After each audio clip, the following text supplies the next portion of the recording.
Y más conferencias del Celsius 232 2019 con el gran Loulogio, presentando una vez más el Taxus.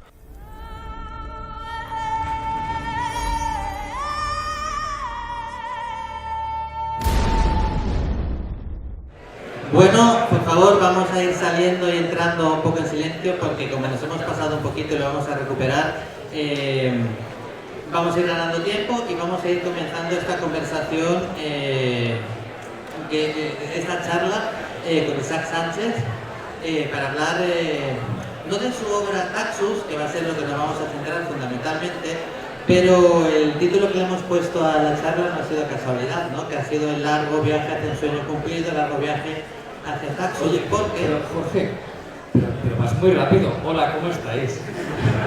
Es que yo creo que has empezado a hacer... Yo entiendo que llevas ya muchas charlas, sí, y vas muchas. Por el modo metralleta, pero es que está la gente como sentándose, Es que admiremos un poco la belleza de los asistentes antes de hablar. Eso sí, pero te digo que si no empiezas se están sentando media hora. También es verdad. Pero bueno, hola, gracias por acudir a todos, muchas gracias. ¿Quieres entonces que les demos 2 minutos de cortesía más? No, simplemente un tiempo más. Venga, un tiempo más. Un tiempo así como más cálido, ¿no? Y el último que salga, por favor, luego al fondo que cierre la puerta porque si no se oye mucho ruido de fuera también, por favor. Es verdad. Qué bonito el Celsius, me está gustando mucho. Sí, ¿verdad? Estoy encantado. Y eso que ha sido llegar y besar el santo, porque al final sí. Subiste poquito, mañana tienes más, ¿no? Mañana tengo más presentaciones porque hay mucha movida con el cómic, pero me ha gustado. He llegado a la plaza y he preguntado, ¿dónde es el Celsius? Y me han dicho, ya estás en él. Y me he sentido como algo muy de película, ¿no? De ya estás en él. Entonces yo tenía que decirle, la cabra está en el tejado, ¿no? Algún tipo de... ¿no? Te hubiera respondido algo seguro. Seguro. Aquí se entiende de esas cosas. Ciencia ficción, fantasía y terror, o sea, están ya muy entrenados, 8 años. Pues mira, parece ser que ya... Sí, parece más calmado. Parece que ahora el tiempo ya es mejor, nos escuchan. Pues decía que Taxus no solo es una obra que ha salido, sino que es un poco la culminación de una voluntad, un deseo que tenías desde siempre de ser autor de cómic y que ya habías iniciado anteriormente a Taxus, aunque hubiera habido un parón por el medio, y que por eso la charla se llama un poquito así, ¿no? El largo camino a un viaje cumplido. Y hay mucha gente, esto sale en Dolmen, yo llevo un poco la línea de autores españoles de Dolmen, como la gente sabe, y en el momento que nos llegó por primera vez tu proyecto, pues lo miramos rápidamente y no hubo nada que dudar. Pero como suele suceder muchas veces, con los prejuicios de la gente, algunos escriben a la editorial o pensaban, un youtuber que se pone a hacer cómic, como pasa con los booktubers cuando sacan su primer libro, y bueno, habrá booktubers que hagan libros buenos, habrá youtubers que hagan libros buenos, habrá mucha mierda, pero también entre los que no son youtubers. Pero es que en este caso os equivocáis porque aquí en el caso era al revés, era un autor de cómic, un ilustrador, un dibujante que se había metido a youtubers, si acaso el intrusismo había sido un poco al revés. Y la gente pues se abalanzó sobre Taxus, efectivamente algunos de los muchos seguidores que fuiste teniendo por tu canal, otra gente sencillamente porque el boca a boca ha sido estupendo, como no merece menos este cómic, y se han encontrado una obra sobradamente solvente. Yo creo sinceramente, y sabéis que no me gusta mucho presentar cosas que edito yo, porque siempre queda un poco así raro, pero sí que puedo decir que en global, ahora que están las tres entregas ya publicadas y editadas, de las obras de fantasía, desde luego, y en general también más interesante narrativamente que se han publicado en los 2 últimos años.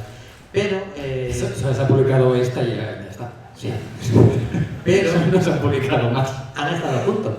Porque recuerdo estar hablando hace poco y me recordaste en el Metrópoli que cuando aquella famosa línea Laberinto, que estuvo a punto de convertir a lo mejor en España, que tuviéramos nuestra Bonelli como los italianos, o tuviéramos nuestro Fleetwood 2000 AD como los ingleses, nuestra, digamos, cantera y personajes propios, al final se fue al garete todo, que es una pena que se fue al garete encima para ti, de una forma más penosa o triste, porque fue casi a punto, es como cuando te van a firmar y llega justo a ti el turno y te dicen hasta aquí, en el anterior. Un poco así, había 4 o 5 que estabais a punto de salir en la siguiente tanda. Sí, hace un montón de años, yo era un chavalín jovenzuelo, con barba, pero jovenzuelo, tenía la misma barba, menos canas. y quería publicar cómics y estuve a punto de publicar en una línea que se llama Línea Laberinto de Planeta Agostini y me fui con una historia de superhéroes que se llamaba Academia y era como superhéroes así adolescentes, una idea revolucionaria, nunca se había hecho antes, ¿no? Nunca. Pero la cuestión es que me compraron el proyecto, lo que era potencial y yo con solo 17 años iba a publicar mi primer cómic a nivel nacional. Sin embargo, problemas internos, en los que no entraremos ahora, llevaron a ese sello editorial a la quiebra y a dejar de publicar cómics cuando yo ya había dibujado los 2 primeros números. No se habían publicado, pero sí que los había dibujado. De hecho, ¿Lo que has cobrado? ¿qué? Yo no he cobrado nada por eso. Yo en la vida, yo no he cobrado nada por la batamanta, voy a cobrar por los cómics. Yo soy de no cobrar. Soy un filántropo. Ahí. Vicente se pondrá muy contento. La cosa es que me enteré, imaginaos, un chaval cuya ilusión desde niño es dibujar cómics y tiene ya un contrato con una gran editorial como Planeta Agostini, tiene 2 cómics ya dibujados enteros con las páginas que venía ya con el cajetín, Planeta Agostini, autor, página, todo como muy profesional, y me enteré por la radio de que cerraban. Porque había un programa de radio en Barcelona que se llamaba Més enllà de la viñeta, que hablaba de cómics. Y yo lo escuchaba todos los domingos. Y estoy escuchándolo mientras dibujo mi página y dicen, bueno, noticia que todos ya sabréis. Ha cerrado la Línea Laberinto. Todos los proyectos que estaban ahí ya no se verán nunca. Y yo con mi página ahí intentándola. Y llamé al programa. Cogí el teléfono y dije, hola, perdón, ¿sí? ¿Pueden confirmarme que cierra la Línea Laberinto? Y dicen, sí, amigo oyente. La Línea Laberinto va a cerrar para siempre. Yo, yo es que estoy dibujando un cómic para ellos y no me han dicho nada. Y así me enteré de que cerraba. Y bueno, y se hicieron un poco los suecos en general. Sí. Desaparecieron. Y me quedé con ese cómic a medias, pero no me rendí y luego sí que conseguí publicar más cositas. Sí, luego ya publicaste El regreso del hombre pez, pero tengo otra curiosidad sobre la academia todavía.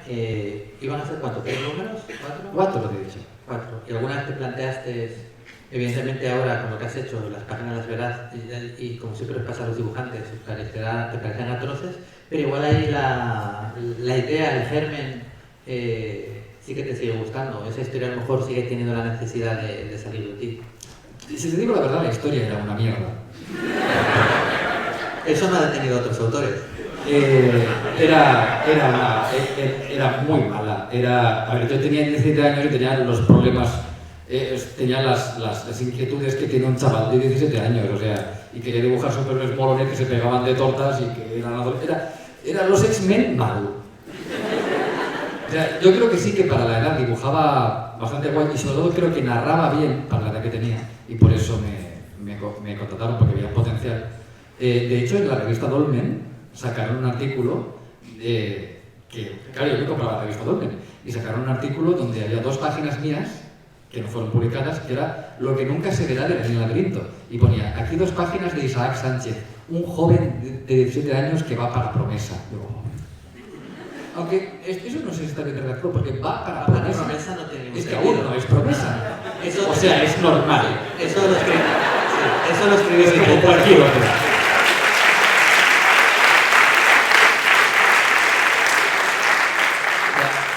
Hasta Promesa es cualquiera. Sí, aún sigue redactando las noticias el mismo, creo. Pero creo que no, esa historia era bastante mala. Bastante mala, sí.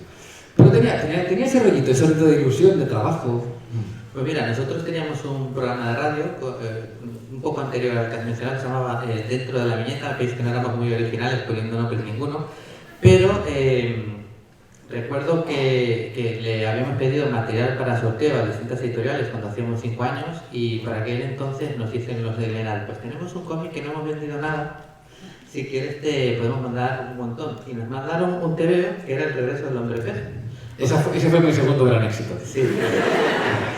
Y bueno, lo cogimos, no lo habíamos leído. Tampoco creo que hubiera estado especialmente bien distribuido porque estaba con las otras obras europeas de Glenat y a lo mejor no era el lugar que más le correspondía a la estantería. En esto los libreros muchas veces tampoco ayudan mucho, ¿no? Bueno, para contarte así rápidamente, sí. Aparte de cómics, hace años publiqué un libro que se llamaba Cómo triunfar en absolutamente todo, que tiene también muchos dibujitos y todo, y era una parodia de la autoayuda, ¿no? De si quieres puedes, era todo con mucho cinismo y con mucha mala leche. Y yo fui a ver dónde lo ubicaban en el Corte Inglés, en la FNAC, y lo ponían en autoayuda. O sea, si alguien quería, me imagino a alguien diciendo, a ver, quiero un libro que me arregle todo, ¿no? Y se encuentra el mío y pobre hombre, y luego pobre mujer, que se lea eso pensando que a veces sí que es verdad que la distribución es... No, y lo peor es que a lo mejor alguien ha funcionado. Lo dudo bastante, mira lo que digo. Pues el caso que nos leímos el cómic, tanto mis compañeros de programa como yo, y nos pareció que había el género tan interesante, se ve que ahí vas para promesa, como decían en el otro lado, pero sí que viéndolo ahora en perspectiva, al ver Taxus, que es una obra de una envergadura muchísimo mayor, pero sí que ya hay se pueden rastrear algunas de los intereses, se pueden rastrear algunas de las líneas que luego rescatas un poco también aquí, ¿no? Como sobre todo tu pasión por la mitología cántabra, aunque yo a veces, esto luego es muy discutible, lo comentaba el otro día en una rueda de prensa, Rafa Marín decía, claro, es que la gente cuando se habla de una obra histórica o de mitología, lo que sea, todo el mundo sabe mucho o cree que sabe mucho, entonces yo puse, subimos hacia abajo en un libro de cartografía y me dicen, jajaja, qué tonto subir hacia abajo, no se dice así, dices que antes los mapas estaban al revés, se ponía el sur arriba y el norte abajo, entonces a ti cuántas veces te han dicho, este personaje, ¿por qué lo ponéis en la mitología cántabra? Este es asturiano, y este porque es en realidad, y luego en realidad para casi todo eso siempre hay una explicación, pero el caso es que ese interés te acompaña desde siempre y está presente en el regreso del hombre pez, ¿no? Ay, por la que va a responder me muero. Sí que es verdad que la mitología cántabra está compartida por la asturiana. Hay muchos mitos que son el mismo mito, pero con el nombre un tanto cambiado. Por ejemplo, el núbero es el núbero, el ojáncano es el ojáncano. Básicamente es como cuando vas al chino y te compras Nike o Nike, ¿no? ¿Quién fue el primero? No lo sabemos. Igual fue Nike el primero, no lo sabemos. Y sí que es muy compartida, pero yo me basé en la cántabra porque fue la que descubrí primero, básicamente. Yo daba clases de pintura, yo era profesor de pintura en Martorell, y daba clases de pintura a niños, a adolescentes que hacían mangas o cositas, a señoras que pintaban bodegones. Y una de esas señoras, sí, me ilusionaba tanto pintar bodegones, vamos, no lo sabéis. Además, ni siquiera era como que yo les enseñaba a pintar, pero no, yo solo pintaba y ya fingían que lo habían pintado, era el sistema. Y una señora me dijo, quiero pintar un ojáncano. Y me quedé así como, ¿qué tipo de jarrón? ¿Milenario? Debe ser un ojáncano. Y me sacó un libro y me flipó. De repente un ojáncano era un gigante cíclope con 10 dedos en cada mano y en cada pie que devora la gente y cuando muere de su tripa surgen larvas, gusanos que son amamantados por la ojáncana, que es el doble de fiera y gigantesca y que se ponen las tetas en la espalda y persigue a la gente por los bosques. Yo quiero hacer una historia de esto. Entonces me centré en la cántabra porque esta señora era de Santander y fue como descubrí estos mitos, pero es cierto que son compartidos por Asturias. No sé cuál era la pregunta, me quedo por aquí. No, pero es así, bien, si quieres. Está guay. Está más o menos. Además, el hombre pez, cuando publiqué el hombre pez, fue por Iker Jiménez. Porque yo dibujaba escuchando la radio y escuchaba el programa de... Todo encaja. Y escuchaba a Iker Jiménez que se metía ahí en misterios, era radiofónico el programa. Y una vez dijo, vamos a hablar de la leyenda del hombre pez de Líder Rapistal. Bueno, lo hago así, pero en mi cabeza puede. Y empecé a diseñar como una criatura del lago y ya me documenté más y tal. Y curioso, es que claro, me pongo a hablar de cosas que no tienen nada que ver, pero curioso porque este cómic, que fue mi primer cómic publicado a gran escala a nivel nacional, a todo color, tapadura, por Glenat, una gran editorial española que ya hoy día no existe, pero que entonces era bastante potente. Ese cómic además fue premiado en un acto del Salón del Cómic, que recuerdo con mucho cariño, como había varios candidatos de autores jóvenes, y me dieron el premio Josep Coy, que era como el premio autor joven que empieza el mundillo tal y cual, que va para promesa, ¿no? Y claro, fue premiado y hice unas firmas. Y al año siguiente, ese cómic lo regalaban con la entrada. Pero claro, como autor, es muy duro. O sea, el año anterior estabas firmando como, además yo ni siquiera conocí como los 12 ni nada de eso. Y al año siguiente voy al Salón del Cómic y dice, con la entrada a un cómic gratis, bien, y me dan el mío. Eso es súper chungo de asimilar, pero bueno. En aquel entonces ya estaba empezando a tontear con internet y ya estaba un poco disperso. La etapa de internet ya la conocéis, pero de repente, años después, llega Taxus. Y en todo este proceso intermedio, desde el hombre pez a Taxus, mientras hacías los vídeos, tú seguías, me imagino, evidentemente leyendo mucho, pero dibujando este proyecto. De repente pasó unos años y dijiste, bueno, ahora me voy a poner, o fuiste poco a poco construyéndolo y de repente apareciste casi con el primer número. Cuenta un poco. La verdad es que fue como un impulso, Yo llevaba años sin dibujar, sí que dibujaba, pero algún dibujito suelto, alguna ilustración, alguna cosa para quitarme el mono, porque dibujar es, si alguien aquí dibuja sabe que es como algo que te hierve un poquito la sangre, que tienes que hacerlo cuando llevas dentro. Y dije, voy a intentar hacer una página en serio, una página de un cómic en serio. Y ya no pude parar, le tenía que contar toda la historia. Y sí que es verdad que la historia la tenía ya en la cabeza hacía tiempo. Hace tiempo que recordaba estas leyendas cántabras, que recordaba a ciertos personajes que quería meter en la historia, cierto mensaje que quería dar a través de los protagonistas. Porque al final Taxus va de esto, de todos los mitos, las leyendas, pero va de mis mierdas, va de mis quebraderos de cabeza, va de aceptar como somos, de saber dejar atrás el pasado, de ser cabezota y no cambiar nunca, o ser valiente y afrontar lo peor de ti mismo, va de eso. Y quería contarlo a través de los personajes humanos que pululan por la historia. Y no pude parar, ¿verdad? Que empecé a hacerlo, no pude parar, tanto que dije, pues igual YouTube no me llena tanto, y me llena más levantarme cada día y cobrar mucho menos dinero y jugarme la vida por hacer cómics. Pero me salió bien la jugada. Al final me salió bien la jugada porque estoy muy contento ahora mismo. Sí, la verdad que enormemente puedo garantizar que también estamos muy contentos porque es una obra que me parece muy redonda. Ahora sí vamos a empezar a hablar un poquito más de ella. Va de todo lo que tú has dicho. Además, va de todo lo que tú has dicho y es más evidente a medida que va avanzando la saga. Quizás el hombre pez tenía más de autores tipo Han, de autores tipo esa, que en realidad tiene mucho de cosas como el cristal oscuro, como dentro del laberinto, pero también de Terry Gilliam, también de estos mundos maravillosos a través de los cuales te cuentan historias universales y problemas de personajes como los que ha contado. Pero lo primero que me sorprendió cuando lo leí, cuando ya me llegó la copia publicada, era lo bien que controlas el cliffhanger y lo bien que controlas la tensión narrativa no solo en el cliffhanger final, sino a lo largo de toda la obra, ¿no? Como vas jugando, porque la parte de dibujo, que hablaremos ahora de ella, es una cosa, pero la parte de contar la historia y de tejer la telaraña para el lector, esa es más complicada, todo ese rollo narrativo, y sin embargo yo creo que es el lance en el que sales más brillante después de los 3 tomos, si cabe, ¿no? Cuéntanos un poquito de la construcción de la historia y de cómo juegas. Me gusta mucho jugar con el misterio y jugar con el hecho de saber muchas más cosas que el lector, pero dejarlas caer como pistitas, como guiños, para que quien está leyendo diga, igual aquí hay algo. Me gusta mucho el generar teorías, ¿no? ¿Esto por qué está pasando así? Me gusta mucho generar preguntas y luego está el reto de responderlas, que eso es otra cosa. Y también, narrativamente, me planteé una cosa, y era que, como eran 3 tomos, quería que cada tomo hablase más de un personaje, 3 protagonistas, 3 tomos, pero que además hablase de 3 estados temporales diferentes. El primero el presente, el segundo un poco el pasado, un poco atrás y un poco adelante, y el último el principio de la historia y el final de la historia, que es una forma de contarla un poco que parece desordenada, pero tal y como lo intenté desarrollar, creo que cuaja lo suficiente como para que las respuestas vayan llegando con cuentagotas de una forma bastante natural, yo creo, bastante natural, pero no quería hacer una historia de principio y final lisa, sino trabajarme un poquito más la narrativa para que fuera algo más arriesgada y mantuviese siempre esa chispilla de qué estará pasando y por qué. Y jugué con eso, sí. Es lo que más me obsesiona del mundo, la narrativa. A la hora es que, si no sería ilustrador, de un dibujante de cómics tiene que pensar en narrar, tiene que pensar en atrapar al lector, la forma en que pongas la viñeta, el número de páginas que utilices, cuánto te reservas que una página la gires y te lleves una gran sorpresa. Todo eso es lo que hace que el lector disfrute de la lectura. Y tengo que disfrutar, como autor, tengo que disfrutar de cada secuencia que estoy haciendo, para que se note eso. Siempre digo lo mismo.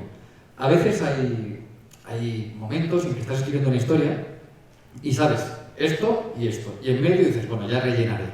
Y no quiero hacer eso. Quiero que el ya rellenaré me importe tanto como el principio y el final.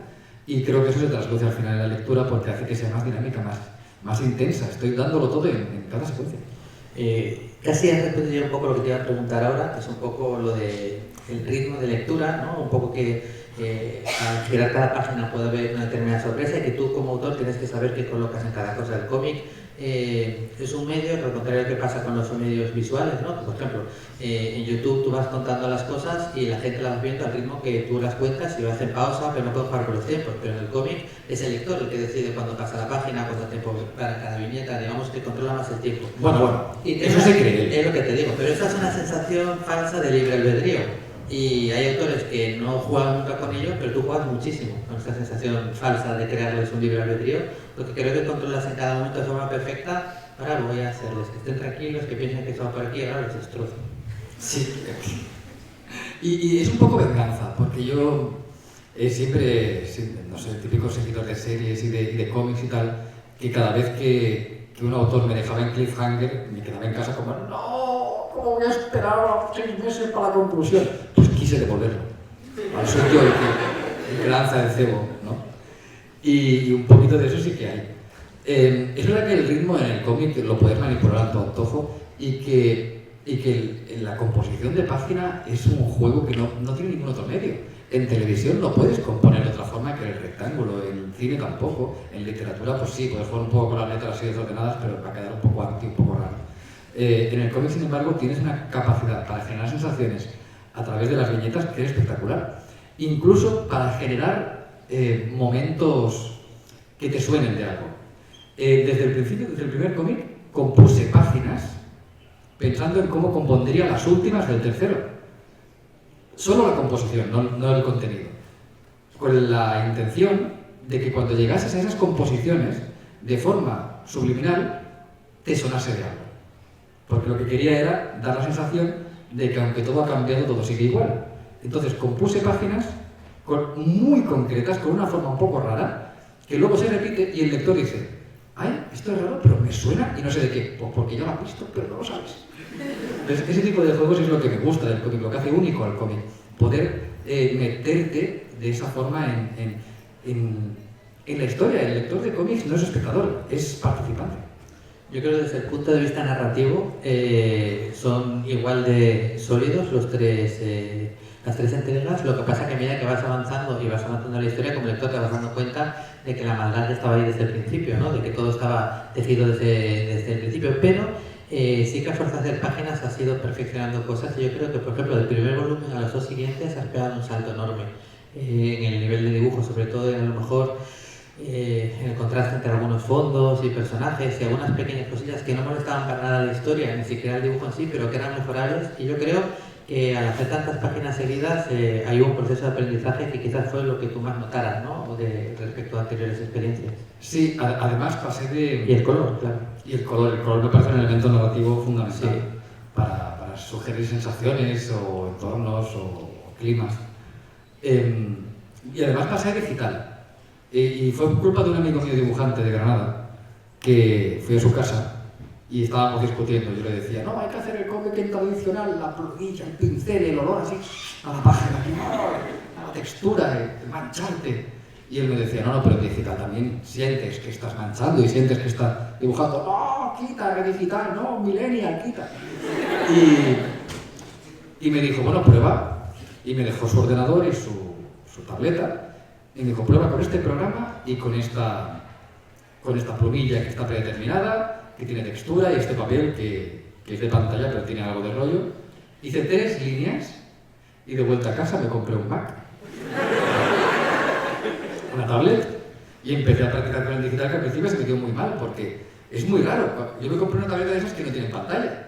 Y claro, mi novia me veía dibujando y se pensaba que yo estaba poseído por un ente superior. No estaba mirando lo que hacía. ¿Sabes? Es como que te ha entrado aquí, es medium, te ha entrado ahí un espíritu y... No, estaba dibujando ahí mirando al éter. Pero al final le pillas el tranquillo de mirar al otro lado y dibujar con la mano así. Y me dio muchas posibilidades de jugar aún más y de mejorar todo lo posible. En el tomo número 2 descarté 20 páginas que si algún día, que seguramente se haga el integral, seguro que las incluiremos. El número 2 tiene 20 páginas dibujadas enteras y coloreadas, descartadas. Porque cuando las hice dije, pero quiero contar de otra forma. Y 20 páginas, que eran como 2 meses de trabajo, las descarté y las volví a hacer. Pero todo eso me sirvió para mejorar todo lo posible y ahora estoy en etapa de mejorar y de recuperar el tiempo perdido. Estuve 10 años sin dibujar y quiero recuperar el ritmo, el feeling, el toque. Cositas. Quiero ser... ¡Ay!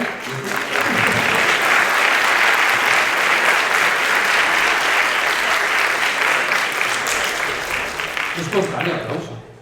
No podemos confirmar si va a haber o no va a haber en algún momento el integral de Taxus. El integral no significa que adelgace ni nada de eso, ¿vale? No es que sea con más fibra, es como el recopilatorio de los 3. Pero si lo hubiera, ¿recolorearías el primer episodio o preferirías mantenerlo como está, como hijo de...? No tocaría nada del primero. Y además es que el primero, el estilillo y el color que tiene, es parte de la trampa. Para quien haya leído el primero, es una trampa. ¿Vale? Toda la historia, hasta la última página, es una trampa. Entonces, el estilillo que tiene más cómico, más alegre, el color más difuminado, forma parte de que no te esperes lo que va a pasar. Porque, claro, si tú vas a ver una película y llega el destripador, te imaginas que va a haber gente destripada. Pero si vas a ver los Looney Tunes, no esperas que uno se corte las venas en el medio, ¿sabes? O sea, pasa mucho en los Looney Tunes. Vas a ver la nueva de Blancanieves y en la escena 2 está Blancanieves, no sé, devorando un poto, como decir, ¿qué hace? Entonces, esa era parte de la clave. El estilo era parte de la trampita al final. ¿Alguna pregunta? Ay, queda aquí. ¿Vamos a hablar? Sí. Bueno, primero decir que me ha encantado el cómic. Me he leído los 3 de golpe y es espectacular. El dibujo es genial, exageradamente bueno. Ay, muchas gracias. La historia es una gran historia y Dime una cosa. ¿Tú crees que voy para Promesa?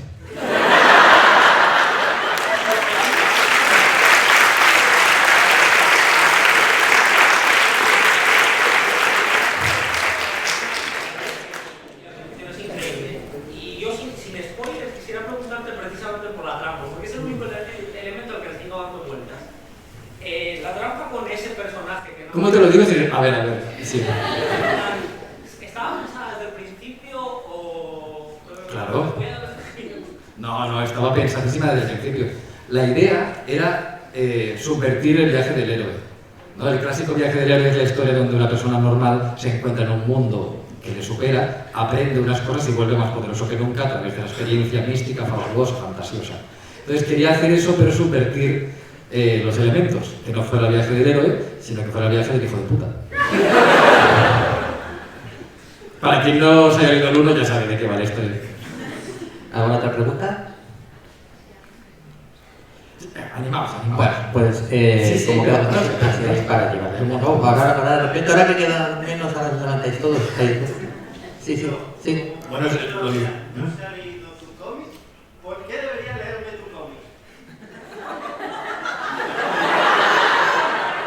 Lo has dicho con un tono. Sí, ha sonado como... En caso de no...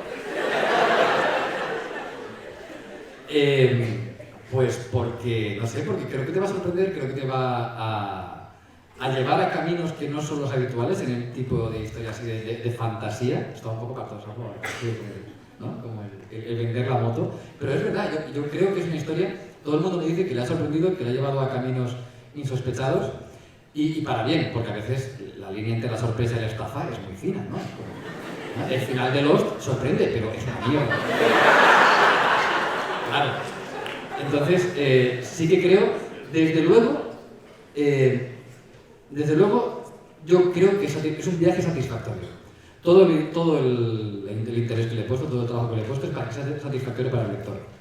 Y, de hecho, la mayoría de feedback que me llega, la gran mayoría es de disfrute, de agradecimiento, y estamos hablando de redes sociales, de Twitter y de gente que no tienen corazón, que si te quieren clavar la estaca te la clavan. Y la gran mayoría, diría que el 99% es de gente que, sobre todo la palabra satisfacción, yo siento que hay satisfacción en la lectura. Una vez un tipo sí que me puso, esto lo quiero contar, un tipo me abrió Twitter y me pone un tipo, el cómic luce bien, era con el primero, cuando salió el primero, pero los guiones son una mierda. Los guiones. es una historia, solo una. Pero él dijo los guiones. Digo, qué raro. Y le pregunto, ¿qué parte de la historia es la que te ha llevado a manifestar tan vehemente opinión? Y tan fundamentada. Y dice, pues todo.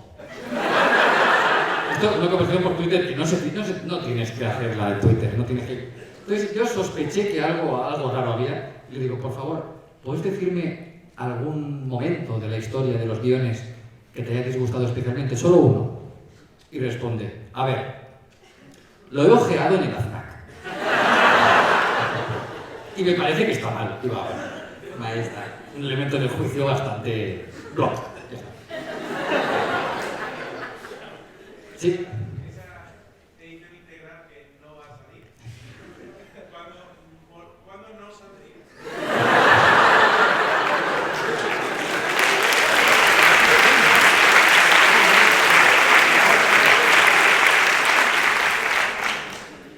Hay varias posibilidades, aún no está confirmado la no salida de esta edición integral, pero quizá y debo decir que Dolmen la verdad es que trabaja muy bien en ese sentido y me deja mucha libertad a mí de cómo yo sienta que deben ser las cosas. Siempre ha sido así, los he sacado a las fechas que a mí me ha dado la gana, los cómics, o que yo sentía que tenía que sacarlo. En un principio tenía que ser para el año siguiente, para el 2020, pero igual no sale para Navidad. Igual tenemos, pero no prometo nada, pero igual no sale para Navidad. Y la última vez está aquí, sí. Como persona que sí ha leído tu cómic, tus cómics, y no sabe, en plan, yo he leído pocos cómics y no sé apreciar todo el arte que hay detrás.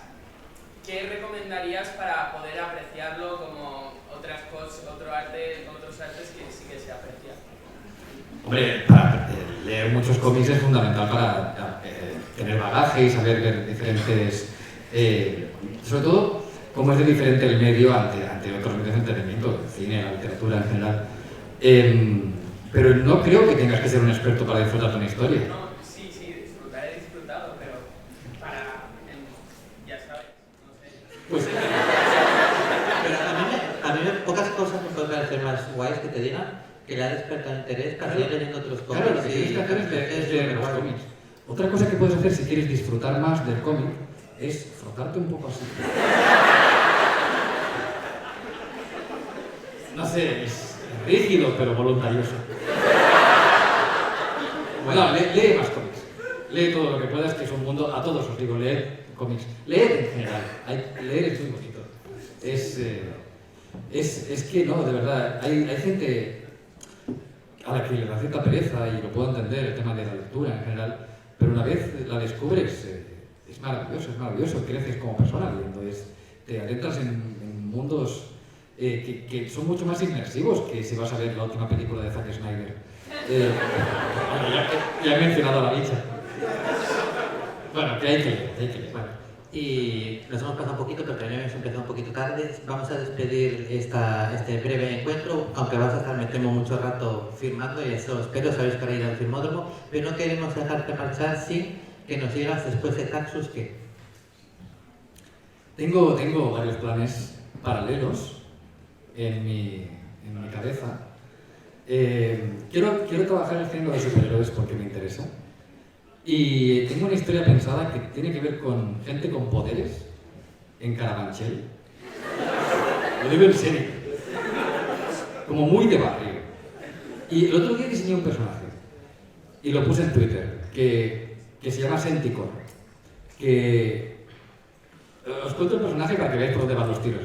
Se llama Senticor, que en euskera significa sensible. Y es un personaje que tiene la boca abierta, por aquí, y le sale el corazón. ¿No? Como la persona le sale el corazón por la boca. Y tiene el corazón aquí al aire. Y cuando palpita fuerte, en un radio, pongamos así más o menos amplio, a todo el que le llega el pálpito se le desbordan las emociones. ¿No? Y hay gente que se pone a llorar, a reír, o gente que se enfada porque sí. Y es como que cada vez que palpita fuerte, todo el mundo se vuelve loco de emociones fuertes. O sea, en este nivel de surrealismo voy a trabajar el género de superhéroes y tengo muchas ganas de crear como nuevas formas de entender el mundo de los poderes. Y todo eso en un barrio chiquitito. Mi idea es que esta historia se pudiera contar en una obra de teatro, que fuera como muy cerrada en 4 espacios concretos, con mucho sentimiento. Y me quería dar un descanso, pero es que no puedo, yo tengo... Además tienes ahí ganas acumuladas. La verdad que, bueno, darte las gracias lo primero, no solo por este gran trabajo que evidentemente el 99%, como dices, de las críticas están siendo positivas porque sin duda lo merece.